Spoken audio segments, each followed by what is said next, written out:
This is Jim Highsmith, and you're now listening to the Agile Upright podcast.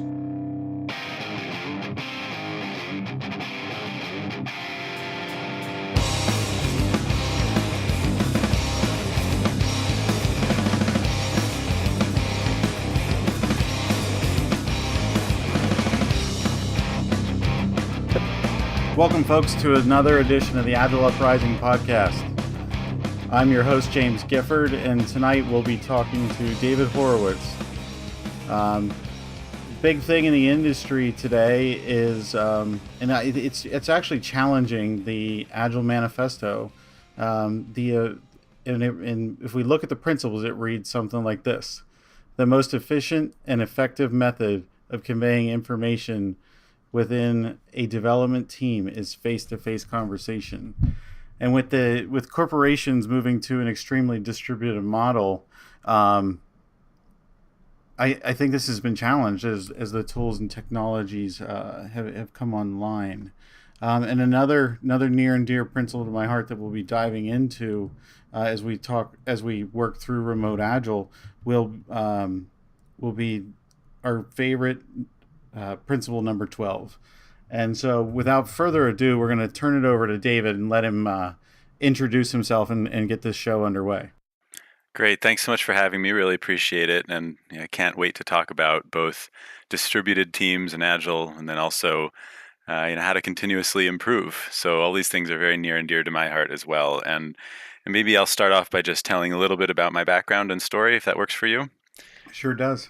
Excellent. So I was a software developer, kind of a hardcore software developer, someone who loved to code ever since I was a little kid. And out of college, got hired by a big international bank and spent 8-9 years as a straight away coder, and teams of one all the way up to much bigger. And so that experience was good in the sense that I got my hands dirty and kind of learned the ins and outs of the technical side of things. But as I grew up in my technical career, I also started to realize that some of the harder problems out there were not actually technical. They're much more the people side of software, and how do you organize teams, and how do you grow people, and how do you get teams to improve over time and work together over time. And so kind of got more and more interested in all of that, which led me, of course, to Agile. Ended up being hired by the International Finance Corporation to help them transition from the old waterfall style of development over to Agile. And so I walk into this place day one and chest held high, thinking, okay, this is a great next step in my career. I'm kind of moving the direction I want to move in, and this is a pretty high profile gig. This is great. Only to realize how hard this was going to be over the next month or so, where there's a number of things that we struggled with. And none of this is that unique to the organization I was working with, but some of the realizations that I had perhaps are a bit more unique. So number one, we struggled with the fact that we had teams that were working in India, teams that were working here in the US, and teams and stakeholders that were in Europe and in the Middle East. So you have this distributed setup, fully distributed setup. And at the same time, you're going through this enterprise transition, which is really organizational change, where you have a lot of people who'd been there for 20 plus years who had been doing things a certain way, and there's quite a bit of resistance to all of that change.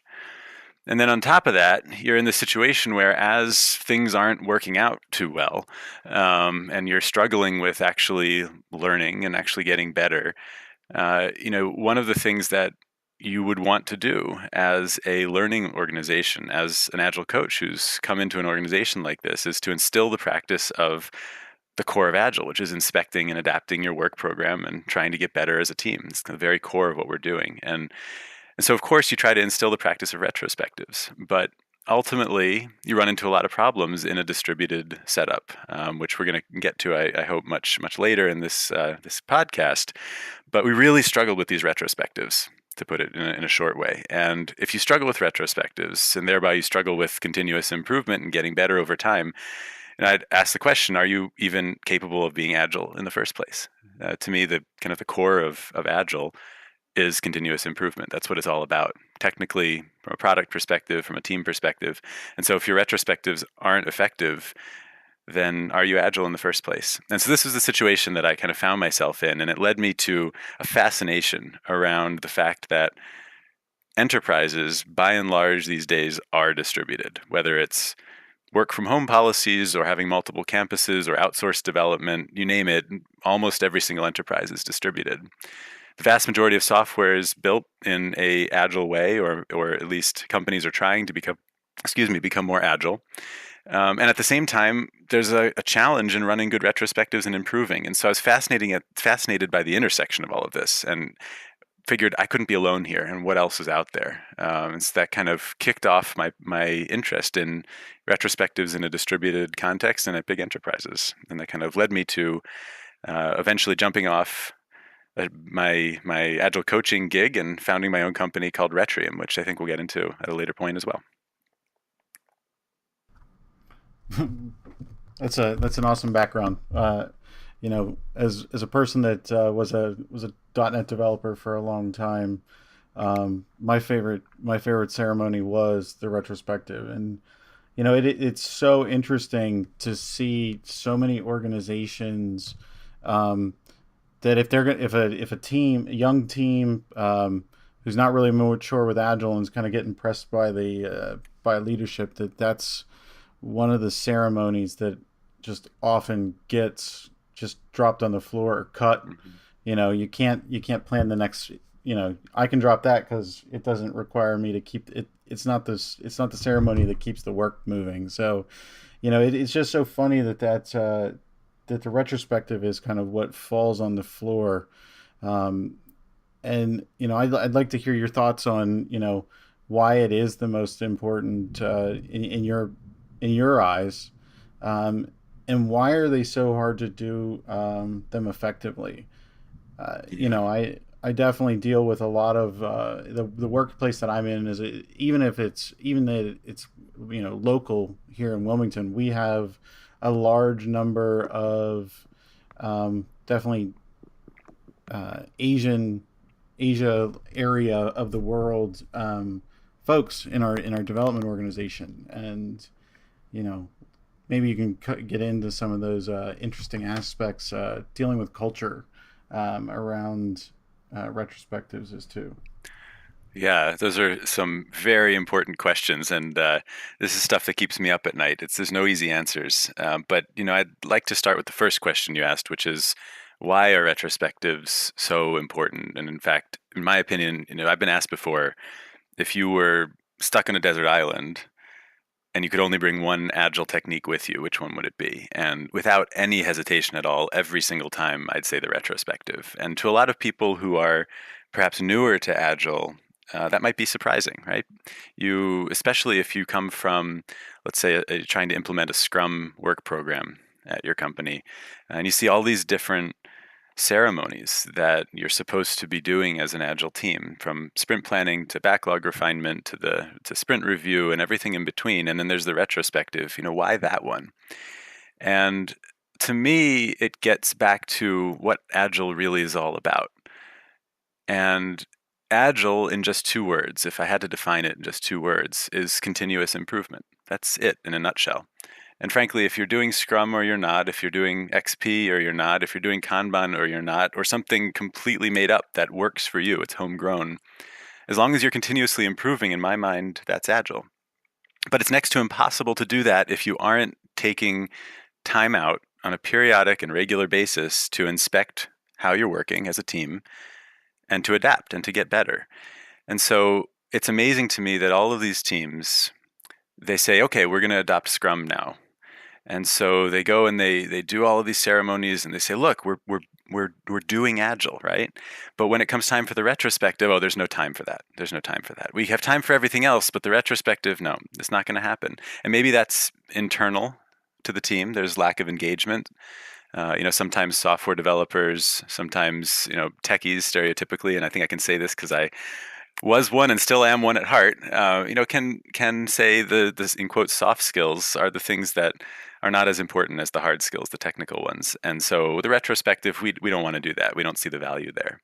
Or sometimes it can be not an internal decision not to run retrospectives. It can be external. It can be pressure from management, pressure from the stakeholders that you shouldn't be spending an hour or two doing the retrospective. You should be working on product.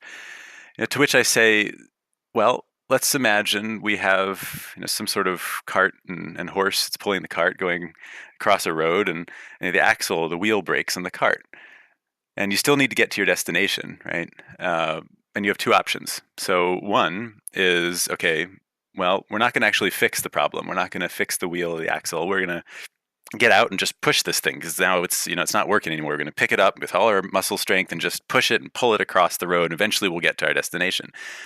Okay, that you could do that, but it sounds ridiculous, right? The obvious solution there is, let's pause, figure out what's wrong with our cart and fix it, because ultimately we're going to work faster. We're going to get to our destination faster if we take the time out to do that. And while that's obvious to people when you say it that way, somehow in our working lives, it's not quite as obvious the need to just take a moment to pause what you're doing, stop the production line, and actually just reflect and try to figure out how we can get better. So to me, it's the absolute core of Agile. And organizations that don't internalize that and don't systematize that are ones that are going to end up doing Agile, but won't end up being Agile in the end. And that's a big problem for the industry. So your other question, is not as much why retrospectives, why are they so critically important, but more focused around how to improve engagement in these retrospectives and around culture, and that can be quite challenging as well. So let me launch into a little bit of that. Number one reason that retrospectives end up not being run, or if they're run, they aren't effective, is they don't actually change anything. And I hear this time and again from teams that, we're running a retrospective, we're using these facilitation techniques, we're doing everything the way we're supposed to be doing it, but nothing changes. So it's a waste of time. And to which I say, yeah, if it's a waste of time, if it's not working, okay, there's things we can do to work on that.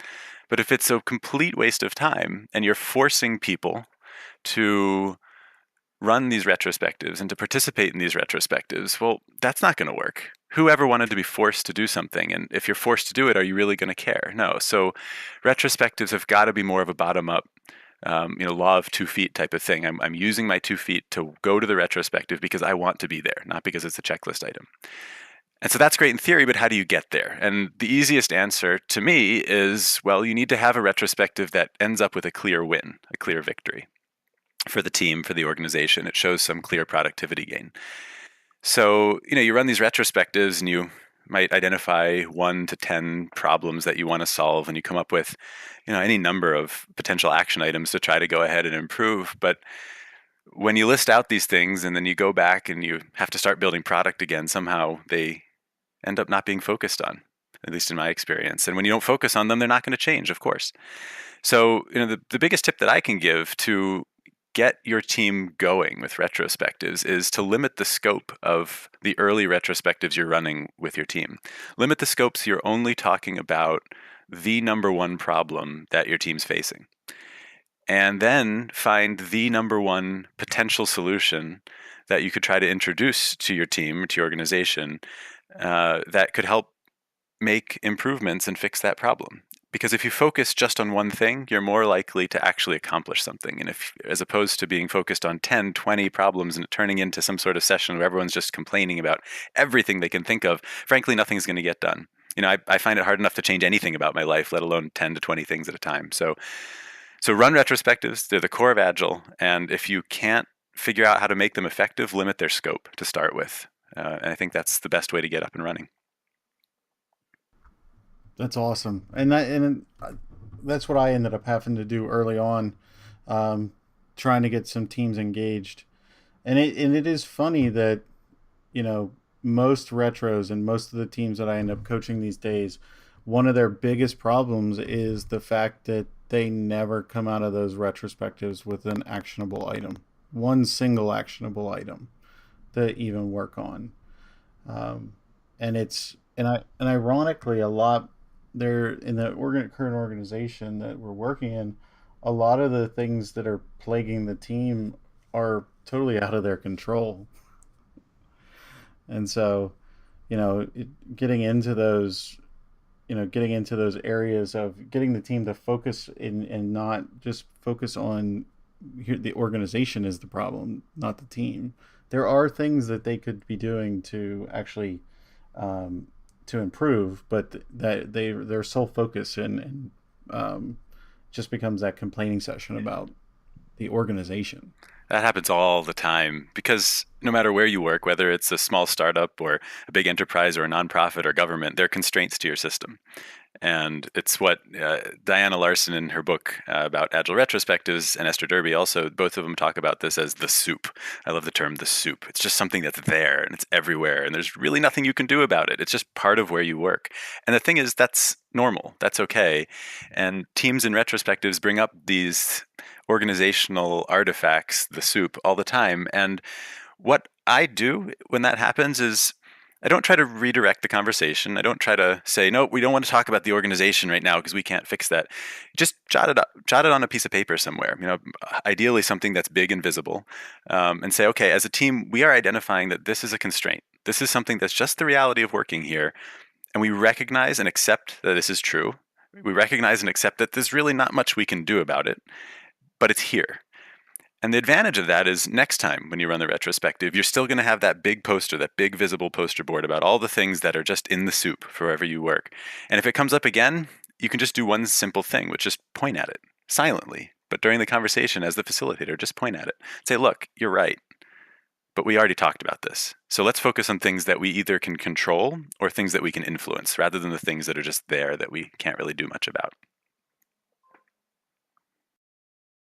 It's a great technique, and we often use we have a working agreement for the team while they're actually working in the sprints, and then a lot of teams we have that are really kind of struggling to make productivity with their retrospectives is to actually come up with a working agreement for within the retrospective.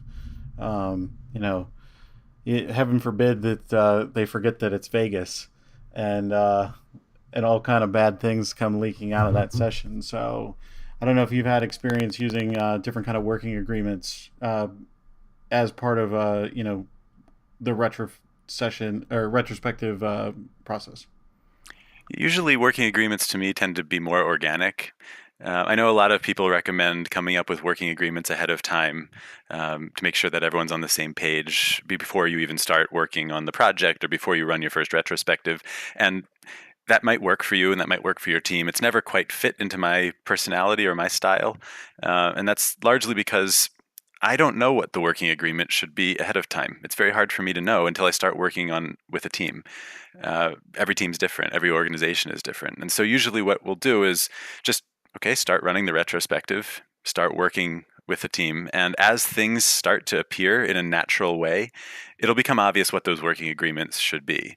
And you mentioned this whole concept of Vegas for retrospectives. So yeah, some teams, that's the case. What happens in Vegas stays in Vegas. What happens in retrospectives stays in retrospectives. Other teams, actually, that's quite the opposite of what I've found to be very effective for those teams. That these teams are fairly high performing. They're doing pretty well. And what they're talking about, really, they don't want it to stay within the team. They want it to be broadcast because they feel the safety in the organization that they're in, that when they air their grievances in a constructive way, that only something positive is going to come of that.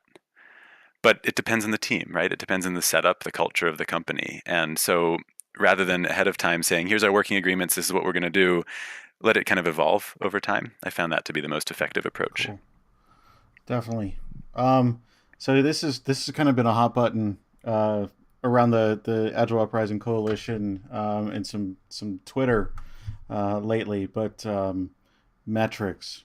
And now I'm doing a lot of different talks around the conference circuit, talking about 5 metrics to create safety and high performing teams, and using that data as a conversation starter for retros. So, like, what is your feeling about having a set of different kind of metrics, whether it's looking at the flow of the system of work or team happiness or things like that? Are you more of a on the left or the right of the metrics and using data to help teams improve as a retrospective conversation starter?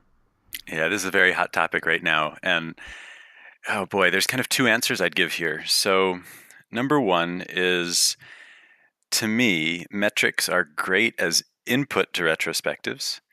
Metrics are great as a potential facilitation technique even during a retrospective. But the outcome of a retrospective should never be a metric. And the outcome of a retrospective, the success of a retrospective, shouldn't be measured by some metric. So let me dig in there, and then there's a second answer I want to give to this also. So don't let me forget that one.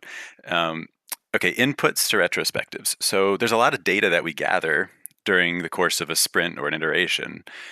Some of it has to do with productivity, some of it has to do with throughput, work in progress, depending on how your team tracks their data and what methodology they're using. All of that can be great ways to kick off the conversation for a retrospective, because ultimately, and I say this all the time to teams that I work with and conferences that I'm at, that it's hard enough to generate any sort of interesting insight into your work habits and what the problems are anyway. But if you don't have any sort of agreed upon data going into the conversation, then it's hard to know what you're talking about at all. I mean, I don't remember what I had for dinner last night sometimes, let alone what happened a week or 2 weeks ago. And so data can be very helpful in settling some of the disagreements about what actually just happened at a more factual level heading into the retrospective. That's metrics, that's data, that's interesting, that's great as input.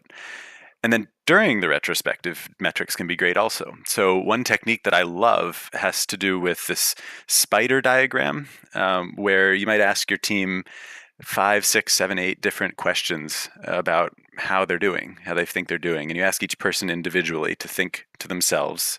So these questions could be, how is our communication with stakeholders? Rate it from 1 to 10. How was work in progress over the past 2 weeks? 1 to 10.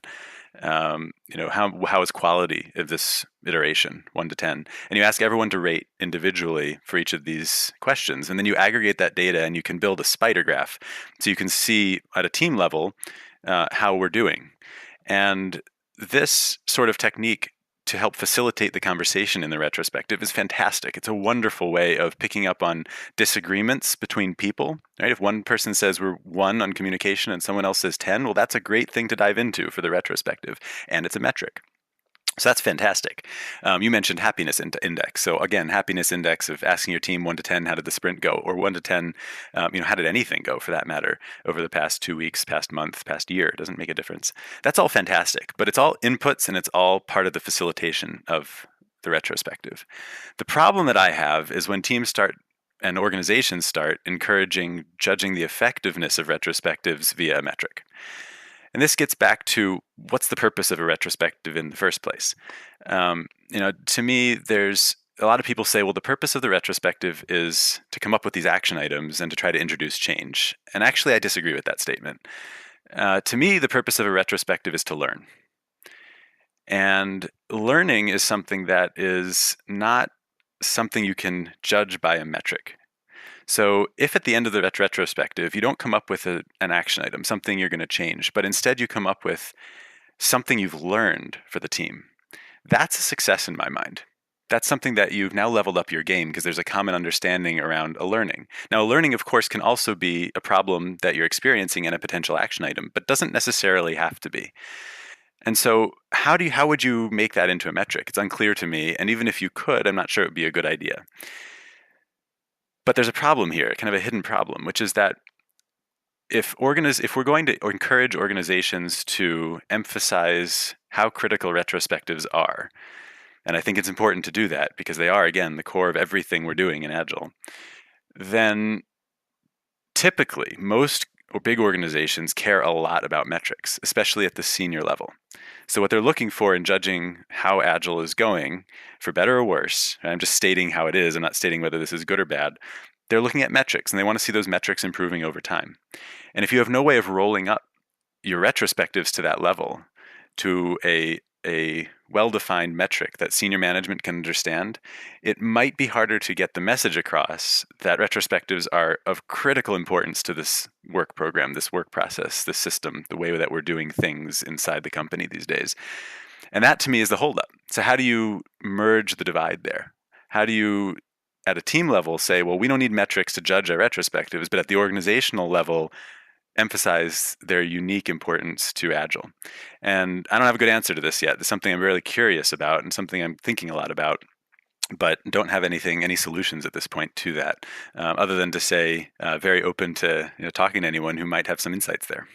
Taking the can of soup, um, and the outputs of our retrospectives, and actually bringing them together as part of a scaled retrospective.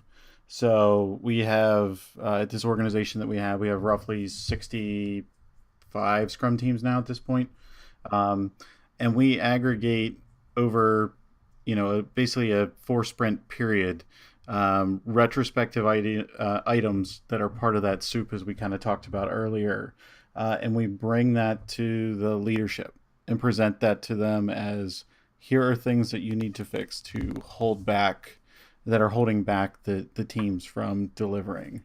And we usually present that to them on a hypothesis canvas. So sort of like the lean change management canvas that Jason Little talks about in his book. But it's been kind of interesting to see them, and hearing that these 60 teams are impacted by this problem, and here's what we think is going. Here's the actions for the management that we'd like them to take, and here's kind of the expected outcomes that we would see if they would actually act upon these items. That's how we've been handling it, because then they get to they're now on the hook for seeing how effective they're being, or how effective our hypothesis was. Yeah, that's fantastic. So this gets a bit into semantics. To me, that's not a metric. That's just a fantastic way of encouraging follow through. But okay, that's semantics. So if that's what you mean by a metric, then absolutely. In fact, that's critically important, because the majority of things you identify in a retrospective that need fixing are not going to be things you can fix without talking to others in the organization, without escalating it to senior management and so on. The important things are going to be more systemic to your company. So absolutely, you need to be leveling up the conversation to the appropriate individuals higher up in your company. What I'm worried about, though, is, okay, so now you're listing out a certain number of things we need to work on as a company. What if next time you don't have anything that you need to report up the chain? Now, in some companies, that could be seen as a plus, because then, hey, maybe we fixed some of these bigger problems, and great, this is fantastic, right? But in other companies, you could see the flip side argument, which would be, well, what's the point of the retrospective if there's no output here? So if the metric is all of these things you're sending up the chain, there needs to be a really clear understanding that it's not the responsibility or even the expected outcome that we're going to be producing these things every single time. Sometimes we might not produce anything, and that should be actually fine. So again, depends on culture, depends on organization, but critically important that we aren't judging the success of retrospectives by any sort of output or metric, in my mind. Yeah, I definitely agree. I just like to bring them in more as conversation starters, Yeah. and to basically try to get the management and leadership to kind of get some skin in the game. So, you know, we kind of keep talking. We're spending a lot of time getting through the retrospective, and we're having a lot of great dialogue. And there's definitely a I would almost call it a triad or a triangle of, what makes retrospectives extremely difficult to do. So could you talk, a little bit about, and you've talked about this, if I remember correctly, you talked a little bit briefly about this on the Agile for Humans podcast that you did back in like 2015. Um, I think it was around people, process, and follow through. Yeah, you have good memory. So, yeah, retrospectives are, we've said time and again already on the podcast, they're the core, the absolute core of Agile, but it's really hard to do them well. It's extremely hard to do them effectively. And effectiveness eventually is, we're going to get better as a team. So you mentioned this three-pronged challenge of retrospectives. I call it the retrospective triangle, kind of like the golden triangle, right? So you have people, you have process, and you have follow through. I'm going to dive into each one. And the trouble with retrospectives is that if you get even just one of them wrong, the odds of you succeeding in your retrospective are slim to none. So people, process, and follow through. Let's talk about each one. People. So who do you invite to the retrospective? I get this question frequently. Do we invite the product owner? Is the scrum master? Does that person have to be there? Should a manager be there? Yes, no. What if there's someone on the team who really just complains all the time, and we don't really have good relationships with that person? Should that person be there? Who should be there in the first place? That's a tricky question to answer, and sometimes the answer to should management be there is a yes. Sometimes it's a no. Sometimes the answer to should your scrum master be the one facilitating the retrospective is a yes. Other times you actually be better off with an external facilitator. And so who to involve is a difficult challenge, actually. It's not as simple as it should always be the same people every single time. And a skilled facilitator and a skilled retrospective practitioner will have the ability from time to time to shift their thinking there. It's not always static. There has to be thought that goes into this every single time. So that's people. Then you get to process. So you're in the retrospective. Let's imagine that, hey, you've already done this fantastic thing by getting everyone in the room at the right time to participate in the retrospective. Now what? So probably everyone listening to the podcast is familiar with the 5-staged approach that Diana and Esther wrote about in their book, gathering data, opening the retrospective, gathering data, generating insights, deciding what to do, and closing the retrospective. It's kind of standard at this point. And if you haven't heard of that, start there. Go read their book. It's called Agile Retrospectives. Get on Amazon. It's well worth your time. It's kind of the core of all of this. But that process on the surface is relatively easy, but in reality can get quite complex. Now, how do you vary those techniques? How do you know which technique to pick in your retrospective? And are you skilled enough as a facilitator? Do you have enough background, enough training, enough experience to know which technique to pick and then to use that technique effectively? The process of the retrospective is really, really hard to do well, even for skilled facilitators. So the second part of the triangle is the process part of the triangle. And so you've succeeded in getting the right people in the room. Congratulations, right? That's hard enough in and of itself. There's a lot of people who tell me, I'd love to have my manager come to this retrospective, but they just don't have time, right? So if you've already gotten the right people in the room, okay, that's a third of the way there. Congratulations. You have 2/3 of the way left. Now we move on to process. Now everyone's in the room. What do we do now? So, of course, the worst thing you can do is sit everyone around a table and say, so what didn't we do well and what can we get better on? You'll end up with all sorts of problems. Number one, you'll have the extroverts dominate the conversation.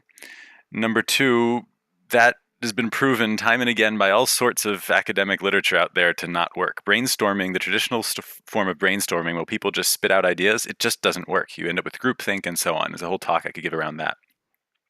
Instead, you want to use some sort of facilitation technique. There's great literature out there. The most famous book is by Diana Larson and Esther Derby. Shockingly, it's called Agile Retrospectives. You can get it on Amazon or elsewhere. If you haven't read it, I highly recommend it. It talks about the basic formula behind a successful facilitated retrospective, where you open the retrospective, you gather data for the retrospective, you generate insights for the retrospective, you decide what to do, and then you close the retrospective. And that's a good basic process for most retrospectives. But obviously there's a lot more detail there. How do you actually facilitate each of those 5 phases? And as a facilitator, do you have enough skill to do each one of them successfully? Facilitation is not something that most people get trained in formally, and they just pick it up as they go along. But the best facilitators in the world really study hard on how to facilitate conversations in an effective way. It's something you can really, really work hard at in and of itself, let alone everything else we have to work on. I'll tell one story here. So just a couple weeks ago, I was up in Western Massachusetts in the Berkshires for the Retrospective Facilitators Gathering. This is an annual open space retreat where people who are just obsessed about retrospectives get together to talk about nothing but retrospectives for an entire week, share tips and tricks and lessons learned from the past year and so on. It's really a fantastic experience. And at that gathering, one individual who's very well known was there and said something like, I'm a fairly good facilitator. I can say that here amongst friends, but even I struggle when I'm supposed to both be a facilitator and also a participant. Now, just stop and think about that for a moment, because a lot of Scrum Masters, when they ask me, should I be in the retrospective? Should I actually participate? How do I balance all of this? They'll facilitate and they'll also want to provide their voice to the conversation because, of course, the Scrum Master is part of the team. So that's great, except if one of the best retrospective facilitators in the world said that they struggle facilitating and participating at the same time, how good do you think the rest of us are going to be at this? So that's just one story about how hard process can be to lead to an effective retrospective. So process is really hard, but imagine you get the process right. So you get the people in the room. That's the first third. You get the process right. You have an effective facilitated retrospective that leads to a really great outcome, leads to some sort of learning or hypothesis or action item that the team's really jazzed about. They're really pumped. Okay, you call it a day, you go home, maybe it's a Friday, you go home for the weekend, you come back in on Monday. Now we get to the last third of the triangle. Yes, your retrospective in and of itself, it's over. But if you don't follow through, is the last third, if you don't follow through on whatever the action item was, whatever the learning was from the retrospective, then guess what? You just wasted your time. And this happens all the time. People run retrospectives either because it's a checklist item and they think they have to, but they're not really committed to it, or they actually do care, but life just gets in the way. Work is too stressful. There's too much going on. And follow through doesn't happen. And so if follow through is not happening, then the hour, 2 hours, 30 minutes, however long your retrospective was just a complete waste of time. Even though you got the right people in the room and you had the right process, it was a complete waste of time. So follow through is the third part of the triangle, and it extends the moment you leave that retrospective all the way through to the next retrospective.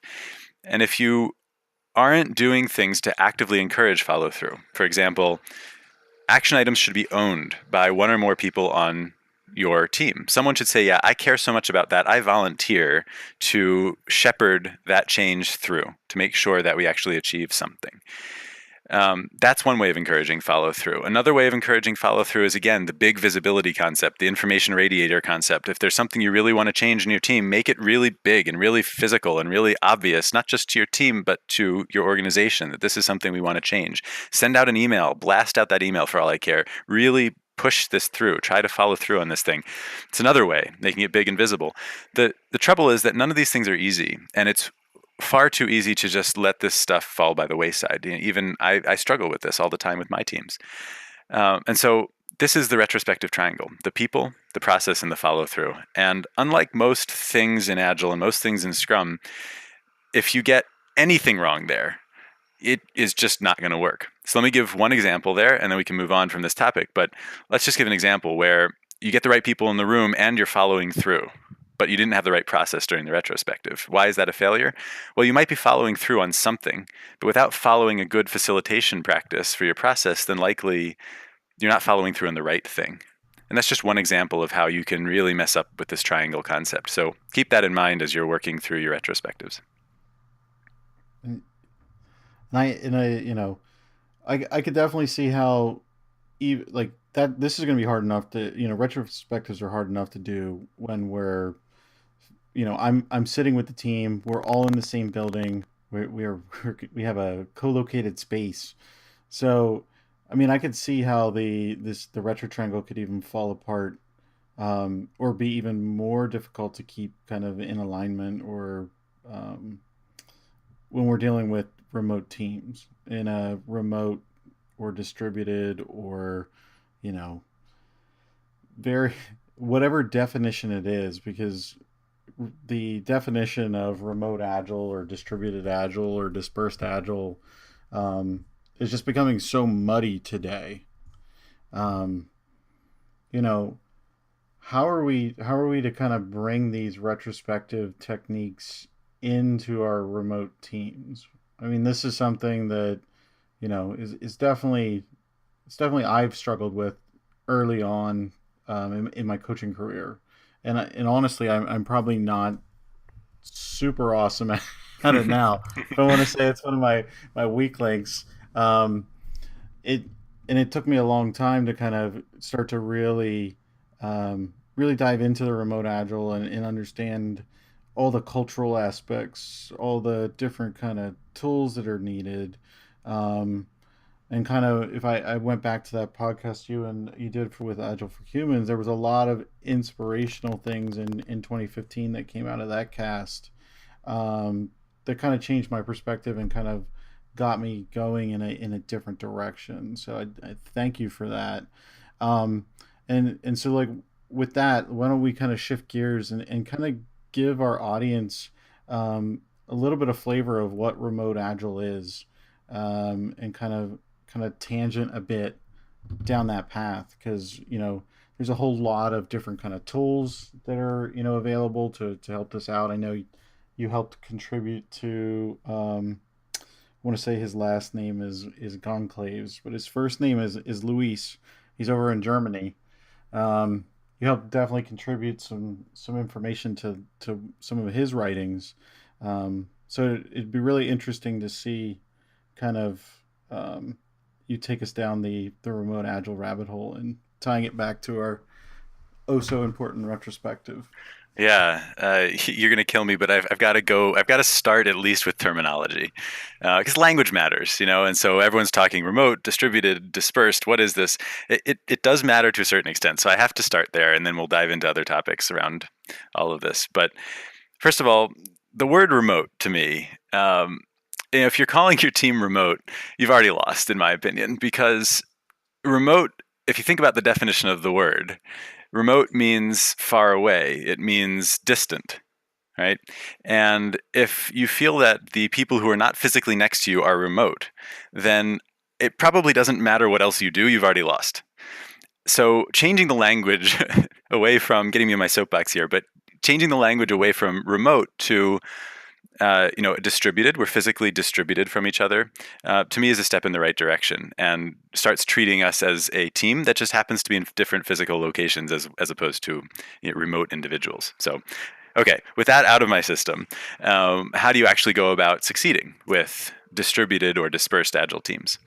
And obviously, this is a very complex and far-reaching subject that there's so many different angles you can take on it. But I think there's a couple of core things that we need to at least talk about. So whenever I talk about distributed teams and Agile, one of the first questions I always get is, oh, can you give me recommendations on tools? Please give me recommendations on tools.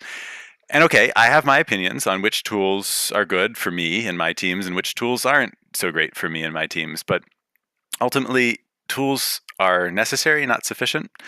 And especially, actually, irrespective of whether you're distributed or you're in person, you're still using tools. Now, your tools, if you're in person, might be pen and paper and sticky notes, and that's fine, but that's a tool. So the question is not really around tools, but it's more around what's the minimal amount of tooling we can use to encourage us to act as a team, to encourage us to communicate better, to encourage us to become as productive as we possibly can be. But the tooling question, Yoda from Star Wars, because I'm a Star Wars nerd, says, wars not make one great. He says that in one of the Star Wars movies. And I always like to say, well, tools not make one great. So go ahead, try some tools out, and then move on, because they're going to have advantages and disadvantages, and it doesn't matter what tool you pick. That's always going to be the case. Again, even in person, that's the case. So let's kind of put the tooling question to the side for a moment, and I'm happy to come back to it later, but it's not the core of the question around distributed teams. So there are different distributed team models. And it's important when you are going distributed to recognize which of those team models you're a part of. So one distributed team model is we have half of our team here, let's say here is US, and then half of our team there, let's say there is South America. And half and half is a different situation than, let's say, a fully distributed team, which is distributed model number 2, where you have companies like GitHub or Help Scout or Retrium, the company that I own, we're fully distributed, where every single person works from wherever they are, and we actually don't have a office location that we call home. Everyone gets co-working spaces or works from home, whatever they want to do. That's a different model with different challenges than the we're split half and half model. And then there's a third model that we can consider, which is we actually have a physical office location where the vast majority of us work from. And then we have people who are out there in the ether somewhere who are participating with us. And maybe that's work from home. Maybe it's people just travel from time to time. Maybe there's just some company you acquired at some point and you just have one straggler who's somehow working with you from that company elsewhere. But that again is a different model when it comes to distributed teams. And the challenges for each and the advantages and disadvantages for each are quite distinct from each other. So the first thing is to recognize which one of those models are we in. Once we figure out what model we're in, then we have to start working on identifying what are the challenges we're going to face given that model. So let me, because this could go quite into a lot of detail here. So let me kind of skim through. But if you're in that half and half model, you have a challenge where you're going to end up feeling, if you don't work at it, like it's an us versus them. Like there are two teams in one. We have a team here and they have a team there. This is actually the situation that I faced back when I was an agile coach at this big bank, where we had half the people in the US and half the people over in India. And it was very much us versus them. And we didn't feel like they were human. They were just resources that we could use. And they felt the same about us. This was not just unidirectional. That's obviously a recipe for disaster. Second example, where you have fully distributed team. Well, now you have no in-person communication at all. So there's challenges now around, well, how do you replicate the in-person communication? How do you actually get to know your teammates? Because everyone's all over the place. And then the third model, where you have work from home, you have these kind of stragglers all over the place.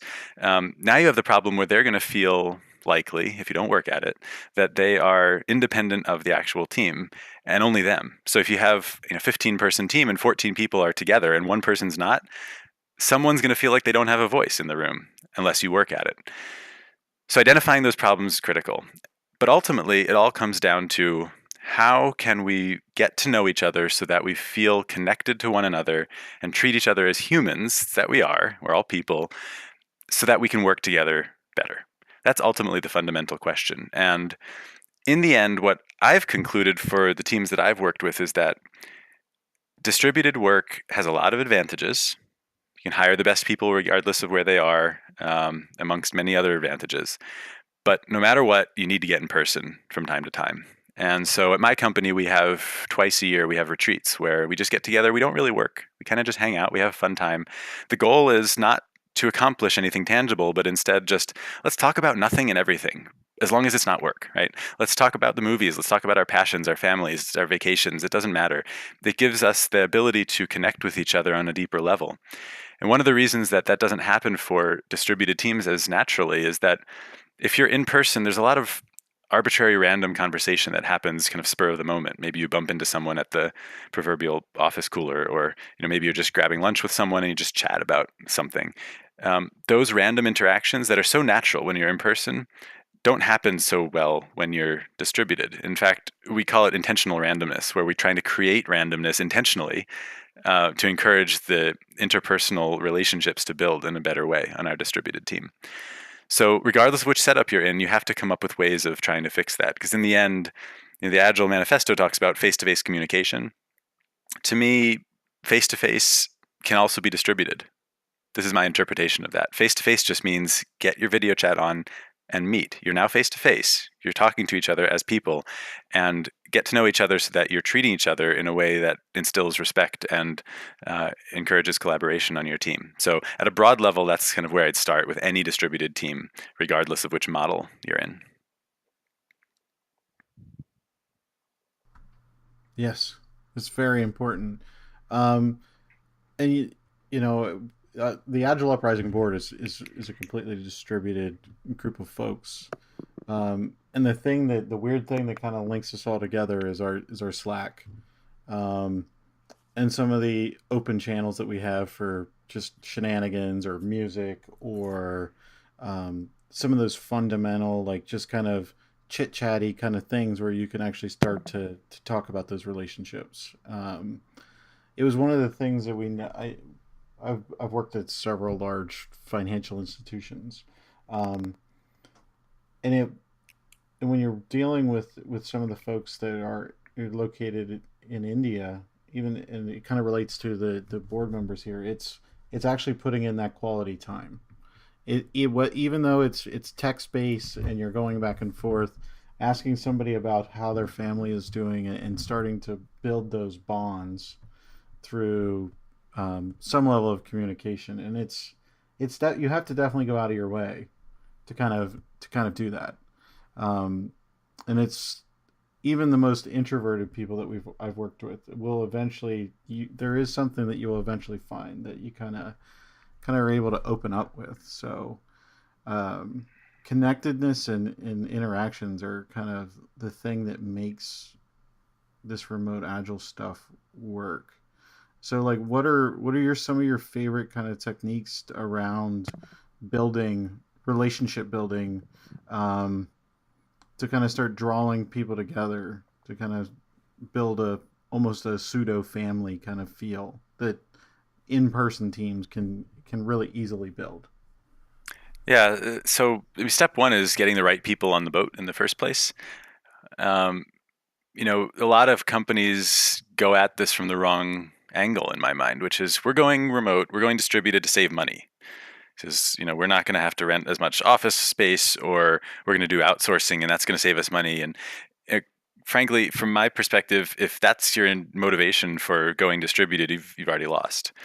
So distributed work is expensive. It's expensive because you need to invest in tools. It's expensive because you do need to get together from time to time, and that means flying people out to meet up somewhere, renting hotels, and so on.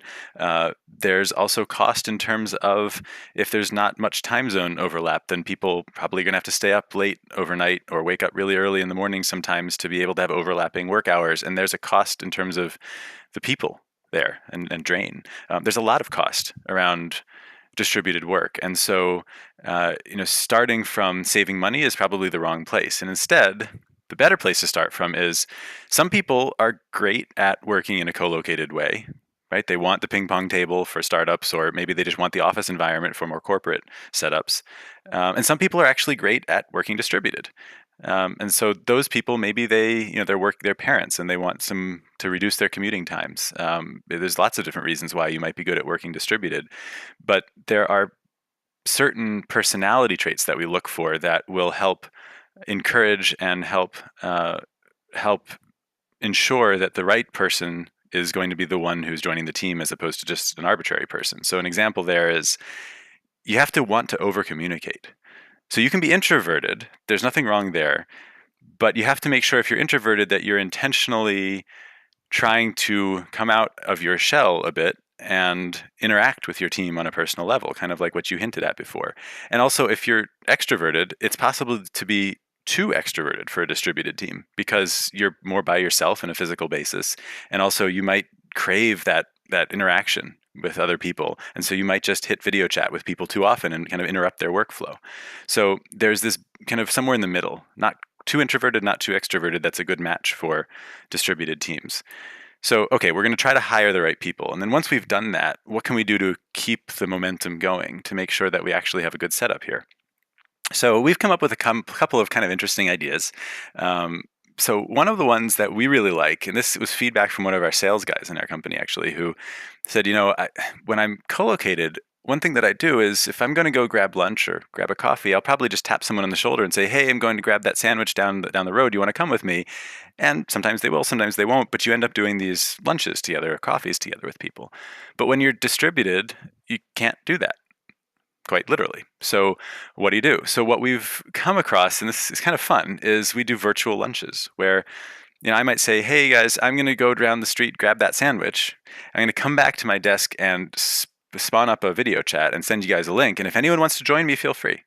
And then people will come to that video chat and they'll hang out. And again, we'll talk about anything but work. That's the rule, where we're just getting to know people as people. And that's one way of recreating some of that randomness.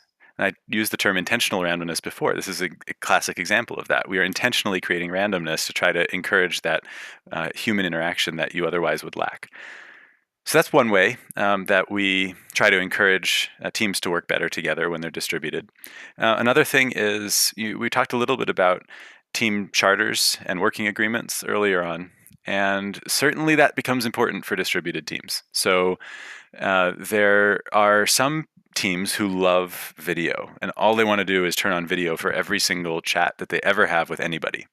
Other teams would prefer using, you mentioned Slack or any of the other kind of text-based protocols of communicating, and they'd prefer to communicate that way. Still kind of real time, but through text. There are other teams who only want the audio conference. They don't want to turn on their camera, whether they're at home and they just don't feel comfortable or whatnot. They just don't want to turn on the camera.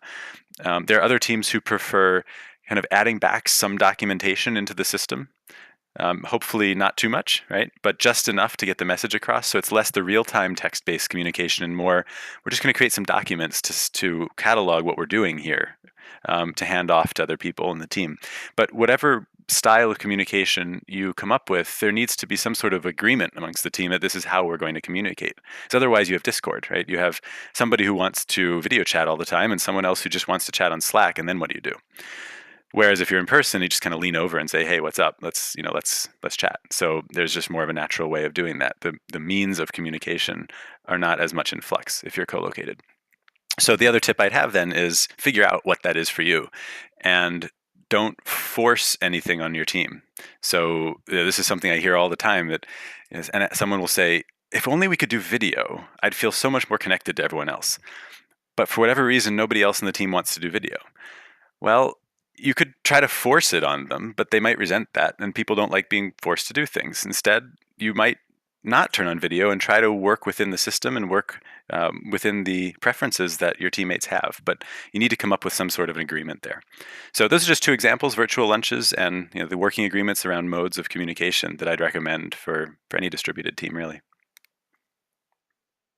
I wanted to kind of spend this time to kind of tie together the retrospective and remote agile. Um, and I know that there are a lot of tools out there, and I've played with a significant number of them. Back in late 2014, Tech Consulting put out a white paper on it was called present or presence over proximity, and we reviewed a significant number of retrospective tools that were available on the market, which was like 10 at the time. And your product hadn't come out yet. um, but since then, like, the market is kind of is taken off with a bunch of different tools. I know Luis did that. He did the 22 tools for agile retrospectives, but I generally just keep coming back to your product as one of my favorite solutions, because it does have a lot of unique advantages to kind of tie the distributed agile and retrospective areas together. And I'd love to give you some time to kind of talk about that, um, just as a how you like how it's all kind of just tying these two ideas together. Yeah. So first of all, thank you. I really appreciate the compliment. That's great to hear. I started off this whole podcast by talking about my background, which was working in these distributed teams and struggling to run good retrospectives. And at the time, it really shocked me that you have all these big enterprises that are distributed and none of them are able to run good retrospectives, because ultimately good retrospectives are facilitated. We've gone through that. That's one of the key parts of the triangle. And facilitation techniques almost always require some sort of sticky notes or pens or flip charts or markers or something like that. But if you have a distributed team, you literally cannot use those things unless you do so at the exclusion of certain people on your team. And so it just shocked me that there is really no good solution out there for this. And so that's when I kind of jumped off the cliff and decided to start my own company, Retrium, to solve this problem once and for all. And haven't looked back since. So the approach that we take is somewhat unique. There's a lot of web whiteboards out there that are general purpose. They're free form. You can draw on them. You can create sticky notes on them. But they're kind of just web whiteboards. Alternatively, there's other tools in the market that are not at all intended to be used for whiteboarding or even retrospectives, but have kind of been hacked, for lack of a better word, to use for retrospectives. So things like Google Docs. People use Google Docs for retros all the time, or even Trello for that matter, because it simulates the card and marker experience to a certain extent.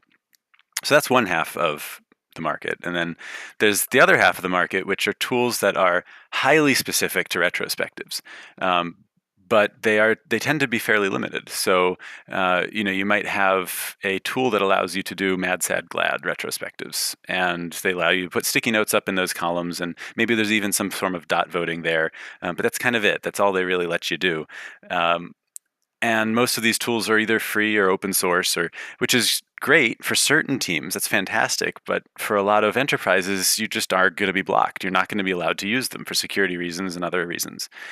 And so there's nothing that kind of merged the best of both worlds, and of the enterprise-ready nature of, let's say, Google Docs. You can use that in an enterprise, along with the targeted solution to retrospectives of some of these free or open source tools that are out there. And so that's what we're trying to solve. We're trying to be a tool, a solution for retrospectives that's targeted at the enterprise, with all of the things that enterprises need to be successful. But we didn't stop there. We also said, one of the biggest problems with retrospectives is the process. It's the facilitation aspect of it. And so many people who are trying to become agile and trying to run good retrospectives jump into retrospectives and just kind of put up 3 poster boards around the room. What are we going to start doing? What are we going to stop doing? What are we going to continue doing? And say, have at it, and don't really know what to do from there on out. So what we're doing in Retrium is we actually build in the facilitation to the experience itself. So unlike a web whiteboard where you kind of go to the board and anyone can do anything at any time, there's a flow. Facilitation implies flow. And so what we've done in Retrium is we've built that flow into the product. So an example there is the first phase of a retrospective is you're going to brainstorm, right? So you're going to try to figure out what are the things we're struggling with, for example, and you're going to put them up on the virtual board. And then that's it. That's what you should be focusing on, just that for the first, let's say, 10 minutes of your retrospective. And then after that, you're probably going to move on to something called affinity theming or grouping, where you're going to find overlap amongst ideas that are up there on the board because you're a team and likely people had common experiences. So there's going to be things you want to talk about together that are very closely related. So after brainstorming's done, you want to do this grouping exercise. And then after that's done, you probably want to move on to something like dot voting, where people have the opportunity to express their preferences around what they think is most important to discuss with their team. But that shouldn't happen earlier in the process. It should only happen exactly then, after brainstorming and after grouping. And then finally, after all that's done, you can move to what we call prioritized discussion, where after you've done all this dot voting and people have expressed their preferences, you can, from the bottom up, collectively, in a democratic way, figure out what does the team as a whole want to discuss first.